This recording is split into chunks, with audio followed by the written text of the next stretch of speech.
시편 1편 1절에서 6절 말씀 함께 한 목소리로 합독하도록 하시겠습니다.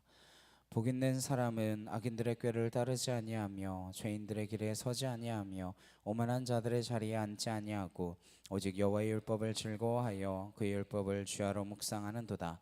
그는 시냇가에 심은 나무가 철을 따라 열매를 맺으며 그 잎사귀가 마르지 아니함 같으니 그가 하는 모든 일이 다 형통하리로다. 의인들은 그렇지 아니하며 오직 바람에 나는 겨와 같도다. 그러므로 악인들은 심판을 견디지 못하며 죄인들이 의인들의 모임에 들지 못하리로다. 무릇 의인들의 길은 여호와께서 인정하시나 악인들의 길은 망하리로다. 아멘.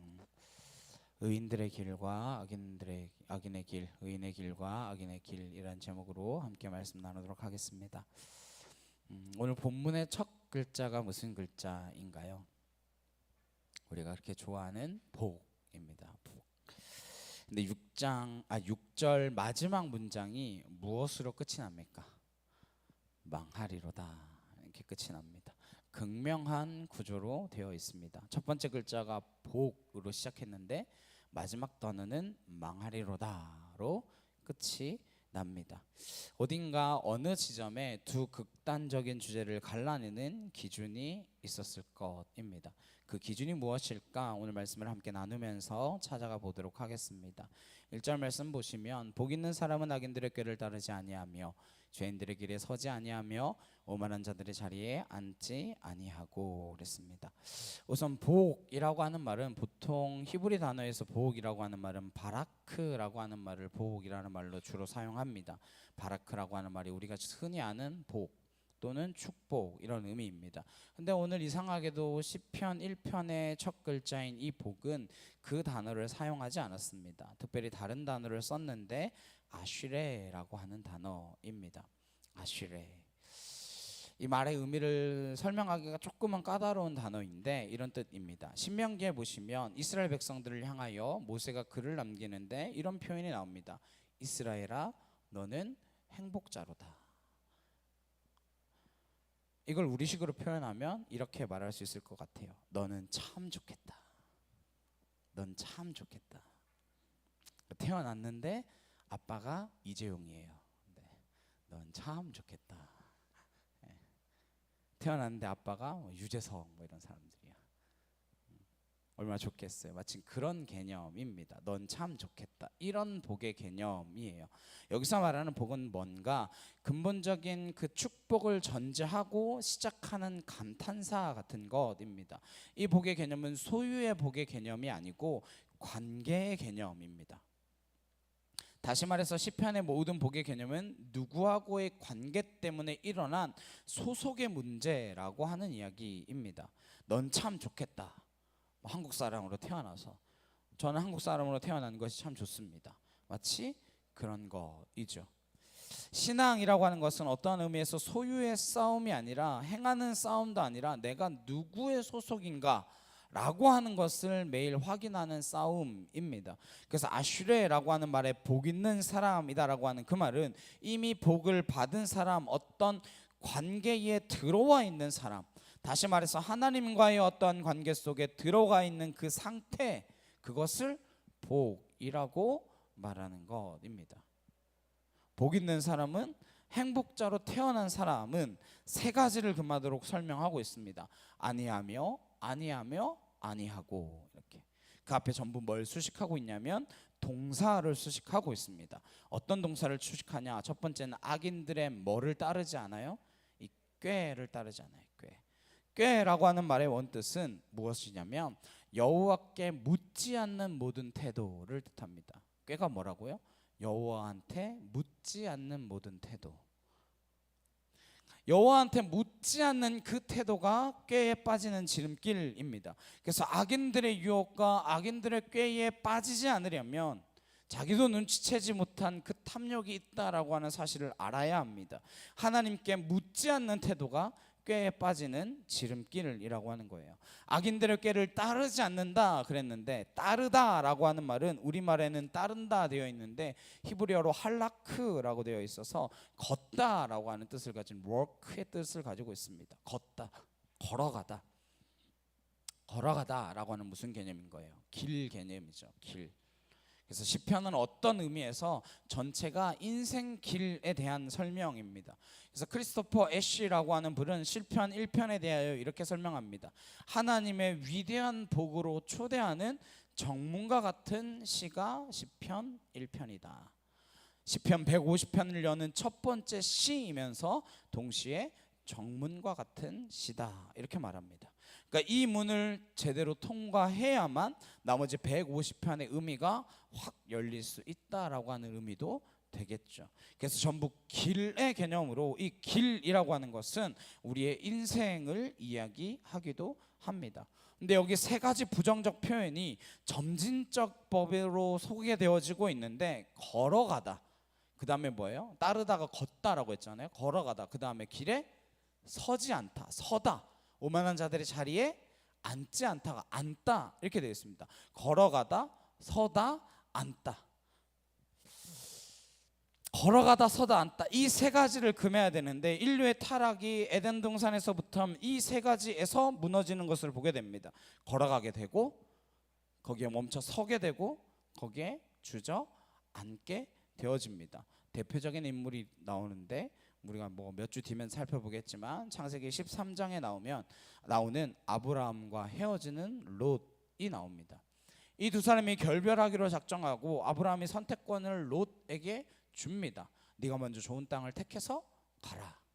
잘 아는 이야기죠. 그래서 그가 사방을 살핀 끝에 눈에 딱 들어오는 땅이 소돔과 고모라라고 하는 유명한 환락의 도시였습니다. 롯의 눈에 보기에 자기 중심적인 그 세상에 대한 욕망의 눈이 씌어져 있었기 때문에 그게 그의 눈에는 복으로 보였습니다. 그래서 이렇게 감탄사를 내뱉죠. 여호와의 동산 같고 애굽 땅과 같았더라. 고대 시대의 애굽 땅 같다는 표현은 최고로 좋게 보였다, 그 뜻입니다. 옛날에 우리나라에서 좋은 물건 그러면 뭐였습니까? 수입품, 뭐 미제, 뭐 이렇게 이야기했잖아요. 뭐 요즘은 국산이 제일 좋은 거지만 여하튼 그런 식의 표현이 애굽 땅과 같다, 그런 표현입니다. 그 여호와의 동산 같다, 이건 무슨 뜻이냐면 뭐 에덴 동산 같다 그런 뜻도 있겠지만 그것보다는 그것이 하나님이 주신 복인 줄 알았다라고 하는 말이에요. 에덴 동산 같다는 게 뭐예요? 에덴 동산 누가 주신 겁니까? 하나님 주신 거잖아요. 이게 하나님이 주신 복과 같다라고 하는 거예요. 마치 하나님이 만들어 놓으신, 하나님이 주신 그 복처럼 여겨졌다라고 하는 것입니다. 우리도 그런 가치관의 혼란을 겪습니다. 부동산 투기를 해서 돈을 막 벌어놓고 하나님이 주신 복이라고 우깁니다. 그래서 막 감사헌금을 내고 피차 좋은 거죠. 서로 속는 것입니다. 살지 왜 부동산을 가지고 투기하고 그러는 것들은 남의 잠자리를 뺏는 악한 짓이에요. 사실 그래서 기독교인들이 막지 않으면 막을 방법이 없는데 교회가 그 일을 앞장서서 하고 있으니까 통탄할 노릇이죠. 근데 롯의 눈에는 세상의 욕망에 눈꺼풀 씌워졌기 때문에 안 보이는 거예요. 그래서 소돔과 고모라를 보니까 여호와가 주신 복이 내려진 동네같이 풍족해 보이고 뭘 해도 먹고 살만해 보이는 겁니다. 그래서 소돔과 고모라 땅으로 갑니다. 근데 성경 기자가 절묘한 표현을 하나 남기는데 창세기 13장 12절에 보시면 소돔까지 이르렀더라, 이렇게 표현하고 있어요. 그 말이 소돔에 들어갔다라고 하는 걸까요? 근처까지 갔다는 걸까요? 근처까지 갔다는 거예요. 그래서 영어 성경에 보시면 near 소돔 이렇게 돼 있어요. 왜 그랬을까요? 거기 들어가서 살 때는 아니고, 내가 명색이 하나님의 자녀인데 거기 들어가고 싶지만 들어갈 건 아니고 그 근처에서 돈만 벌고 살면 되지. 그래서 거기까지 갔습니다. 그 길로 걸어갔어요. 근데 인생이 뭐 자기 마음대로 됩니까? 한 장을 넘어가니까 14장에 He was living in Sodom, 소돔에 거주하는, 어느새 슬그머니 소돔에 들어가 살고 있습니다. 거기 섰죠. 소돔에 섰습니다. 누가요? 롯이. 처음엔 근처까지만 가고 들어가 살 건 아니야 그랬는데 거기 근처에서 살다 보니까 야, 이왕 이렇게 된 거 들어가서 더 사업을 확장시켜보자. 그래서 들어가 삽니다. 근데 세월이 흘러서 열심히 모으고 쌓고 쟁취해서 19장쯤 가니까 소돔 성문에 누가 앉아 있느냐? 롯이 성문에 앉아 있습니다. 성문에 앉았더니 그랬어요. 앉았더라. 오늘 1편에 나와 있는 앉다라고 하는 것과 같은 단어입니다. 앉았다. 근데 성문은 아무나 앉는 게 아니에요. 고대 그 지역의 유지들, 지도자들만이 성문에 앉습니다. 나그네가 그 땅에 흘러 들어가서 성문에 앉기까지 얼마나 험난한 시간과 얼마나 어려운 시간, 그 자리에 오르기까지 얼마나 열심히 살았겠습니까? 따라 걸어가고 서고 결국 앉았습니다. 결과는 어떻게 됩니까? 다 거덜나죠. 그 주변의 적들이 쳐들어와서 싹 뺏어갑니다. 그래서 오늘 시편 1편의 기자가 뭐라고 이야기하냐? 악인의 길은 바람에 나는 겨와 같도다. 불어버리면 한순간에 다 날아가 버리는 것입니다. 바람에 나는 겨와 같도다. 롯의 행로를 보십시오. 이 시편 1편의 행로와 무서울 만큼 일치합니다. 근데 성경 기자는 뭐라고 이야기하냐? 악인의 꾀를 따르지 아니하며 누가요? 복된 자는. 죄인의 길 나오죠. 같은 표현입니다. 길에 서지 아니하며 오만한 자의 자리에 앉지 않는다. 세 가지 부정어를 사용합니다. 따르지 않고 그 길로 걸어가지 않는다라고 하는 것이고, 그 길에 서지 않고 그 자리에 앉지 않는다. 이게 한 번에 일어난 일입니까? 아니죠. 서서히 긴 시간의 삶 가운데 일어나게 된 결과입니다.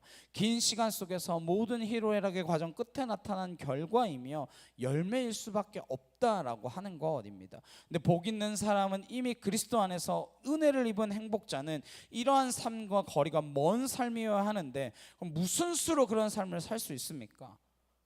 여기 세 가지 부정어를 소개하면서 한 가지 적극적인 표현을 소개하고 있습니다. 그것이 2절 말씀입니다. 함께 읽겠습니다. 시작. 오직 여호와의 율법을 즐거워하여 그의 율법을 주야로 묵상하는 도다. 즐겁다라고 하는 것은 절정의 표현이죠. 어떻게 하면 즐거울 수 있습니까? 그 대상을 사랑하면 즐거워할 수 있습니다. 사랑하면 그 끝이 즐거움입니다. 사랑하는 이와 함께 있으면 할 이야기가 많이 있죠. 근데 그 이야기를 들어보면 솔직히 별 이야기가 없습니다. 시시콜콜한 이야기들을 서로 공유합니다. 별 이야기 없어요. 근데 왜 그 쓰잘데기 없는 이야기를 둘이 마주 앉아서 미주알 고주알 막 나누고 있습니까? 서로 그게 즐거워서 그러고 있는 거죠. 그 즐거움 이면에는 사랑이 있기 때문입니다. 성도들의 최고의 이미지는 그래서 하나님을 즐거워하는 것입니다. 하나님을 즐거워하십니까? 즐거움 끝에 뭐가 나오죠? 흥얼거림, 찬양이 나오는 것이죠. 사람 기분 좋으면 콧노래를 흥얼흥얼 걸리잖아요. 그래서 콧노래 흥얼거리면 야, 너 뭐 기분 좋은 일 있니? 그러잖아요. 자기도 모르게 내면으로부터 나오는 표현이잖아요. 어떤 대상에게 철저히 밀착되어 있는 상태일 때 그 대상을 즐거워하는 것입니다. 그 대상이 누구겠습니까?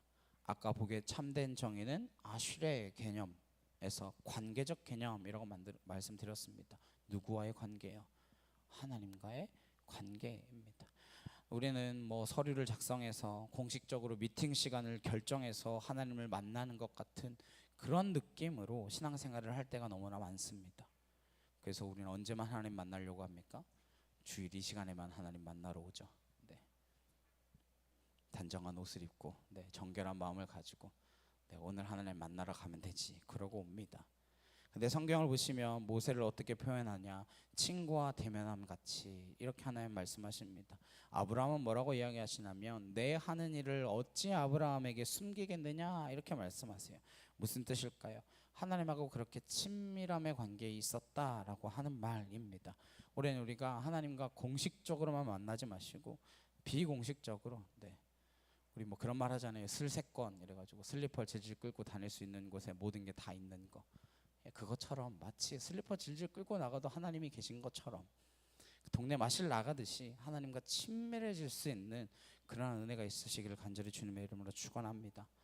여러분에게 하나님은 그런 하나님이시기를 간절히 소망합니다. 여호와를 즐거워하라.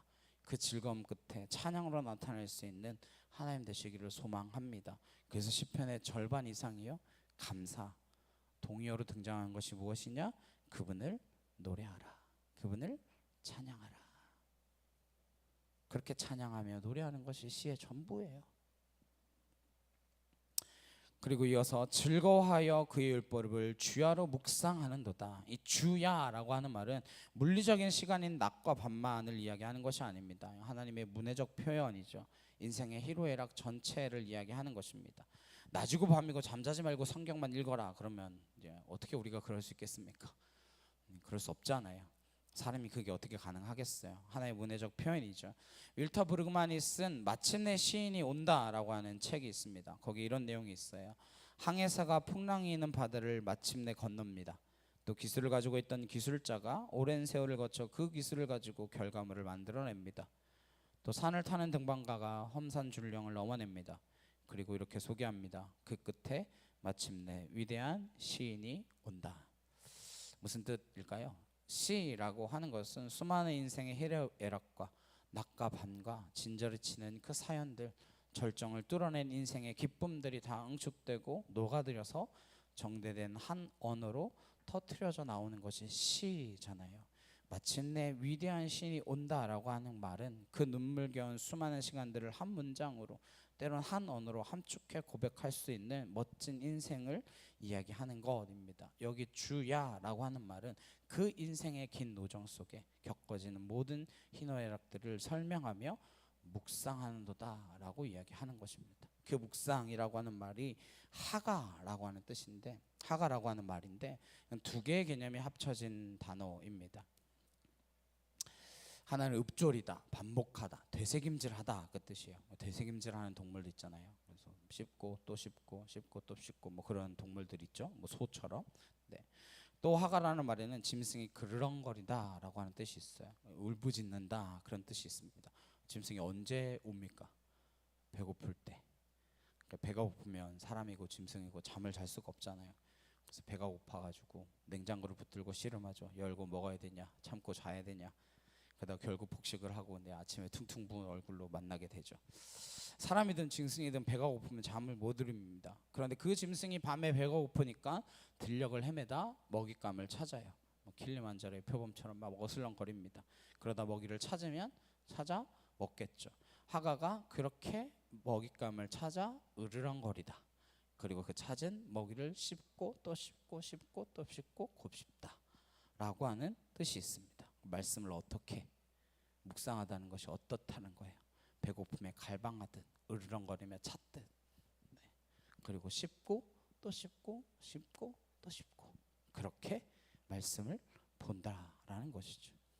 근데 그렇게 보고 또 보면 그 말씀이 다르다라고 하는 것을 느끼게 됩니다. 저 군대 있을 때 어떤 선임이 그 이야기에서 자기는 자기 평생에 딱 성경 한 번만 보기로 작정하고 이 군대에 있는 기간 동안 딱 한 번 보고 나가면 다시는 성경 안 볼 거라고. 그 뒤에 어떻게 되는지 알지 못하겠습니다. 자기는 딱 한 번만 보면 된대요. 모든 책은 자기는 한 번만 보면 된다고. 근데 어떤 모든 책들도 20대 때 보는 거 다르고 30대 때 보는 거 다르고 40대 보는 거 다르잖아요. 처음 내 입에 들어올 때와 계속 되새김질하면서 계속해서 그 말씀의 맛이 달라집니다. 주야로 묵상하는도다. 왜요? 주야, 내 인생의 그 모든 것들이 달라졌기 때문에. 내 인생의 시야가 달라지고 있기 때문에. 하나님의 말씀이 우리 속에서 그러한 신비의 경험으로 들어올 수 있어야 됩니다. 수많은 내 인생의 희로애락 속에 2026년 우리가 하나님의 말씀을 더욱더 많이 묵상할 수 있기를 소망합니다. 3일. 네, 원래 우리 새해에 항상 다짐은 올해는 말씀 일독을 하겠다. 뭐 이런 거 안 하시나요? 하시잖아요. 3일 지났으니까. 네. 벌써 3일이 지나갔더라도 오늘부터 다시 시작하시면 되잖아요. 성경 일반 글과 다르지 않습니까? 일반 글만 읽어도 인생이 달라지는 사람들도 있잖아요. 좋은 글만 읽어도 인생이 바뀌는 사람들이 있잖아요. 근데 이 성경은 성령께서 감동하신 책이기 때문에 말씀 자체가 능력이 있습니다. 내 삶을 통치하시고 내 삶을 새롭게 하시고 내 삶을 지배하는 것이 이 말씀이어야 합니다.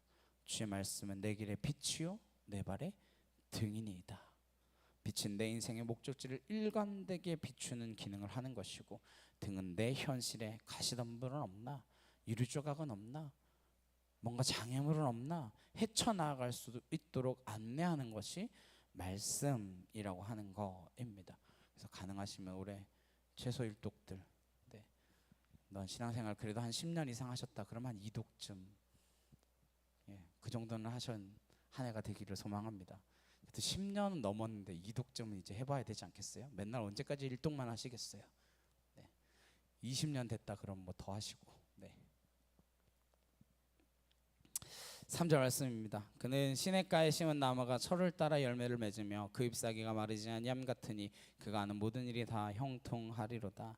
시냇가라고 하는 말은 팔레게마임이라고 하는 건데 내추럴한 강, 내추럴한 시내를 말하는 게 아닙니다. 관계수로를 말하는 거예요. 그러니까 인위적으로 만든 물줄기라는 것입니다. 그러니까 이 물줄기는 마르지 않습니다. 왜요? 일반 내추럴한 강이나 시내는 비가 안 오면 마르죠. 근데 이 지역 워낙 물이 적은 지역이잖아요. 그래서 수로를 만들어서 인위적으로 물을 흐르게 합니다. 그럼 마르면 큰일 나죠. 그래서 거긴 마르지 않습니다. 거기 심은 나무라고 되어 있습니다. 원래 심기운 나무입니다. 왜? 넌 참 좋겠다. 왜 행복자가 되었습니까? 누군가 저 물 없는 사막 같은 한복판에 말라 비틀어져 가도 죽어가던 나무였습니다. 그런데 요한복음 말씀처럼 사망에서 생명으로 옮기었느니라 옮겨 심은 나무입니다. 누가? 우리가. 나무라고 하는 전제는 철저하게 수동적입니다. 나무가 왜 나는 여기다가 심겨졌지? 그리고 난 다른 데 가서 심겨줘야 되겠다 이러고 뿌리를 뽑아가지고 내가 저리로 옮겨가가지고 이렇게 심겨질 수가 없습니다. 옮겨질 수가 없어요. 나무에게는 그런 능력이 없습니다. 여기서 심기운이라고 하는 말은 우리가 그리스도의 은혜로 사망에서 생명으로 옮기운 나무가 되었다라고 하는 것입니다. 예레미야 17장 10절에서 7절에서 8절 말씀 우리 함께 보시겠습니다. 함께 읽겠습니다. 시작. 그러나 무릇 여호와를 의지하며 여호와를 의뢰하는 그 사람은 복을 받을 것이라. 그는 물가에 심어진 나무가 그 뿌리를 강변에 뻗치고 더위가 올지라도 두려워하지 아니하며 그 입이 청청하며 가무는 해에도 걱정이 없고 결실이 그치지 아니함 같으리라. 올 한 해 하나님을 즐거워하는 우리 참빛교회 모든 성도님들의 삶 가운데 물가에 심겨진 물가로 옮겨 심어진 나무처럼 더위가 와도 두려워하지 않고 입이 청청하며 감은 그 가운데서도 걱정 없이 결실할 수 있는 한 해 되시길 주님의 이름으로 축원합니다. 그렇게 우리는 심겨진 나무라고 하는 것입니다. 그는 시냇가에 심은 나무가 철을 따라 열매를 맺으며 그 잎사귀가 마르지 아니함 같으니 그가 하는 모든 일이 형통하다 그랬는데 여기서 형통하다라고 하는 말, 우리가 보통 우리가 원하는 모든 일이 잘 되는 걸 양사 형통 그렇게 이야기하잖아요. 거기 형통은 시편에 셀라흐라고 하는 단어를 씁니다. 뭐든지 세상적으로 잘 먹고 잘 살고 배부르고 뭐 눈이 튀어날 정도로 뭐 살찌고 뭐 이게 시편 73편의 고발이죠. 그걸 셀라흐라고 합니다. 근데 여기는 찰라흐라고 하는 단어를 썼어요. 그건 하나님의 계획이 나를 통하여 진행되고 완성된다라고 하는 것을 의미합니다. 형통은 뭐라고요? 하나님의 계획이 나를 통하여 진행되고 완성되는 것. 그게 찰나흐의 형통입니다. 내가 원하는 것이 이루어지는 것이 형통이 아니고요. 하나님의 계획이 나를 통하여 진행되고 이루어지는 것이 형통입니다. 그것만이 살 길입니다. 그래서 돌아보면 기도의 응답이 안 된 것이 그때는 아쉽고 속상하기도 하지만 돌아보면 내 뜻대로 안 된 것이 오히려 다행이지 그럴 때가 있나요 없나요? 많이 있죠. 그때 안 되길 잘했지. 거기 안 가길 잘했지. 그때는 거기 가게 해달라고 기도하고 절절거리며 하나님 앞에 매달렸는데 안 됐어요. 그때는 우리 그러죠. 하나님 왜 나를 외면하셨습니까? 왜 나를 버리셨습니까? 내가 이렇게 열심히 했는데 어떻게 이럴 수 있습니까? 근데 먼 훗날 다른 더 이상적인 형제를 만나게 되고 자매를 만나게 되고 그때 안 되길 더 잘했다. 더 좋은 직장에 가게 되고 예를 들면 그런 것들이죠. 인생을 살면서 내 뜻대로 안 된다고 실망할 필요가 없습니다. 그때마다 우리는 누구의 형통하심을 믿어야 합니까? 하나님의 계획이 나를 통하여 진행되고 이루어지고 완성되어진다라고 하는 형통을 믿어야 된다라고 하는 것입니다. 그런 심령을 가진 자가 복된 존재라고 하는 것이죠.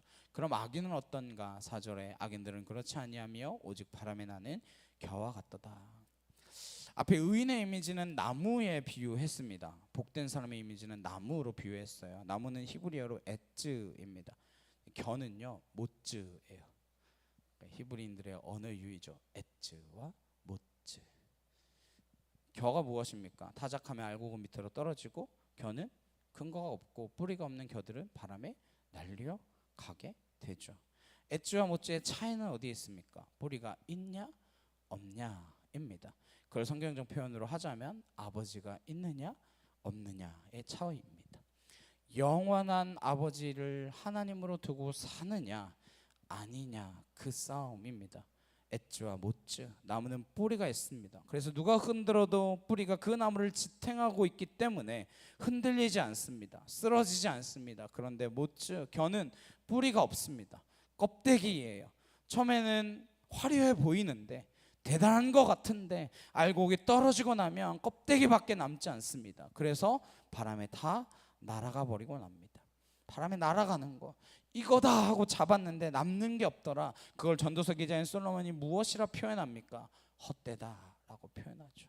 헛되다, 그게 남는 게 없다 그 말이거든요. 비즈니스 용어를 사용하여 솔로몬이 썼던 말입니다. 평생 야 이거다 하고 거기에 시간을 투자하고 인생을 썼고 안간힘을 다하여 잡았습니다. 이거다 하고 잡았는데 쥐어보니 손가락 사이로 다 빠져나가고 없더라 라고 하는 거예요. 누구였죠? 아까 롯입니다. 19장의 집안의 가장인 롯이 하나님의 경고를 따라 얘들아 곧 심판이 임한다, 준비해야 된다, 사위들이 농담으로 여겼더라 그랬습니다. 뭐가 안 된 거예요? 신앙의 계승이 전혀 되어지지 않은 것입니다. 먹고 사느라 성문에 앉을 정도로 그 성에 유지가 되었을지는 모르지만 자녀들에게 하나님을 전혀 알려주지 못한 것입니다. 이러한 일들이 기독교 가정에도 얼마나 많이 일어나는지 모릅니다. 그리고 롯은 소돔과 고모라에서 다 잃고 무엇을 남기게 됩니까? 둘 딸이 아버지에게 술을 먹여 대가 끊어지지 않도록 하기 위하여 술을 먹이고 난 다음에 모압과 암몬의 조상을 낳습니다. 이스라엘 역사에 그 두 민족이 이스라엘을 얼마나 괴롭힙니까? 누가 남긴 거예요? 잘못된 길에 들어섰던 롯이 일생을 통하여 남긴 것이 모압과 암몬입니다. 그게 하루아침에 만들어졌나요? 아니요, 그렇지 않습니다. 길을 갔고 거기에 섰고 그 자리에 앉았습니다. 길이라는 것은 인생을 말하기 때문에 하루아침에 만들어지는 것이 아닙니다. 갈라디아에서 무엇이라 이야기합니까? 사람이 무엇으로 심든지 그대로 거두리로다. 그대로 거두리로다. 그걸 오늘 시편의 기자는 5절에 이렇게 이야기합니다. 그러므로 악인들은 심판을 견디지 못하며 죄인들은 의인들의 모임에 들지 못하리로다. 여기 심판이라고 하는 말은 우리가 생각하는 그 최종적 결말의 심판을 이야기하는 건 아니에요. 여기 심판은 일시적인 역사의 심판을 말하는 것입니다. 우리가 일시적 역사의 심판을 경험하나요? 그렇죠, 경험합니다. 예를 들면 병원에 가면 의사들이 그렇게 겁을 주잖아요. 저도 이번에 말씀드렸잖아요. 뭐 위가 어떻다 저떻다. 그게 뭐 하루아침에 그렇게 된 거겠습니까? 누적되어 있는 저의 삶의 습관이 그렇게 만든 거겠죠. 의사 앞에서는 제 삶의 습관이 다 드러납니다. 물론 이제 뭐 비처럼 그렇게 운동을 열심히 하는데도 의사가 그랬대요. 운동 열심히 하시라고. 고지혈증이 있다고. 야, 이거는 네, 참 어려운 일이긴 해요. 네. 자기보다 어떻게 더 운동을 열심히 하냐고 비가 그랬대요. 내가 여기서 더 어떻게 운동을 하냐고 뭐 그러긴 했대요. 근데 여하튼 어느 정도는 그 이제 뭐 타고난 게 그런 거니까 어떡하겠어요. 드러납니다. 내 삶의 습관이나 내 삶의 모든 것들이 마찬가지예요. 심판의 자리에 서게 된다라고 하는 것이죠. 그러나서 죄인들이 의인의 모임에 들지 못한다. 이거는 최종적 선포입니다. 그렇게 심판하고 경고하고 뭐하고 막 했는데 거기에서 돌아서지 않으면, 말을 안 들으면 결국 그는 복받는 자가 아닌 의인들의 모임에 들지 못하는 자가 된다라고 하는 것입니다. 여기서 말하는 의인들의 모임이라는 거, 복받은 자들, 행위적 의인을 말하는 것이 아니라 교회 공동체를 이야기합니다. 요한계시록 21장 27절에 무엇이든지 속된 것이나 가증한 일 또는 거짓말하는 자는 결코 그리로 들어가지 못하되 오직 어린 양의 생명책에 기록된 자들만 들어가리라. 어린 양의 생명책에 기록된 자들만 들어가리라. 이게 의인들의 모임입니다. 그럼 우리가 선한 행위를 해서 이 모임에 들어갈 수 있습니까? 아니죠. 오늘 시편의 이야기는 구속함을 입은 어린 양의 공로로 옮겨 심기어진 우리들의 이야기인데, 그럼 여기 복 있는 자는 누구를 말하는 걸까요? 1절에 복 있는 자는 결국 누구를 말하는 걸까요? 그리스도를 이야기하는 거 어딥니다. 요한복음 15장 4절에서 5절 말씀에 내 안에 거하라 나도 너희 안에 거하리라. 가지가 포도나무에 붙어 있지 아니하면 스스로 열매를 맺을 수 없음 같이 너희도 내 안에 있지 아니하면 그러하리라. 나는 포도나무여 너희는 가지라. 그가 내 안에 내가 그 안에 거하면 사람이 열매를 많이 맺나니 나를 떠나서는 너희가 아무것도 할 수 없음이라. 이 말씀을 보니까 예수 그리스도께서 하늘의 보좌를 버리시고 생명 시냇가에 우리를 옮겨 심으시려고 대신 이 땅 가운데 오셔서 복 있는 자가 되어주셨습니다. 그 복 있는 자가 예수 그리스도입니다. 우리는 어떻게 그러면 복 있는 자가 되었습니까? 그분께 접붙여짐으로, 그 나무에 우리가 가지가 되어서 접붙여짐으로 열매를 맺는 나무가 되었습니다. 가지는 무엇에만 집중하면 됩니까? 나무에 접붙여지는 그 관계에만 집중하면 됩니다. 그러면 거기서 열매가 나오도록 되어 있습니다. 오늘 시편 1편은 놀랍게도 예수 그리스도를 통해서 우리가 어떻게, 사실은 악인의 길에 서 있던 자였던 우리가 어떻게 옮겨졌습니까? 복된 존재로서 옮겨 놓으셨다라고 하는 거예요. 그래서 시편 2편을 보시면 고난받으시는 예수 그리스도의 종의 노래가 기록되어져 있는 것입니다. 시편 2편은 고난받으시는 메시아의 노래가 기록되어져 있습니다. 그래서 시편 1편에서 150편까지 어느 한 성경도 그리스도를 노래하지 않는 성경이 없다, 이렇게 이야기합니다. 결국 우리는 그리스도라고 하는 복된 분을 통해서 시냇가에 옮겨 심겨지고 접붙여져서 시냇가에 심기운 나무가 되었습니다. 아쉬리, 너는 참 좋겠다. 마지막 6절입니다. 무릇 의인들의 길은 여호와께서 인정하시나 악인들의 길은 망하리로다. 의인들의 길은 여호와께서 뭐 하신대요? 인정하신대요. 야다라고 하는 말을 썼습니다. 안다, 그 뜻이에요. 내가 너를 안다. 인정은 agree, 동의하다, 뭐 이런 뜻이잖아요. 근데 그 말이 아니라 너를 안다, 이렇게 이 말을 사용하셨어요. 왜 이 표현을 사용하셨을까요? 이 안다는 말에는 세 가지 의미가 있습니다. 하나님이 너를 안다. 출애굽기 3장에 보시면 모세에게 이스라엘 백성의 고통을 보고 듣고 안다 그러셨습니다. 거기에서 안다라고 하는 말을 쓰셨어요. 그래서 안다는 말은 무슨 뜻이냐? 지키시고 인도하시고 보호하신다라고 하는 뜻을 가지고 있습니다. 우리에게는 그 길을 구분할 수 있는 눈이 없습니다. 하나님께 이 땅에는 늘 두 개의 길, 의인의 길과 악인의 길이 있습니다. 근데 우리는 그 길을 분별할 수 있는 능력이 없어요. 눈이 가려지고 영적으로 죽어있기 때문입니다. 근데 예수 그리스도께 접붙인 자, 시냇가에 심겨진 자, 그리하여 여호와의 율법을 즐거워하며 그 율법을 주야로 묵상하게 된 의인은 어떻게 된다, 어떻게 하신다라고 하는 거예요. 하나님이 인정하신다라고 하는 거예요. 인정하는 게 뭐냐라고 하면 지키시고 인도하시고 보호하신다라고 하는 것입니다. 옆에 있는 분들과 함께 인사 나누셨으면 좋겠습니다. 너는 참 좋겠다.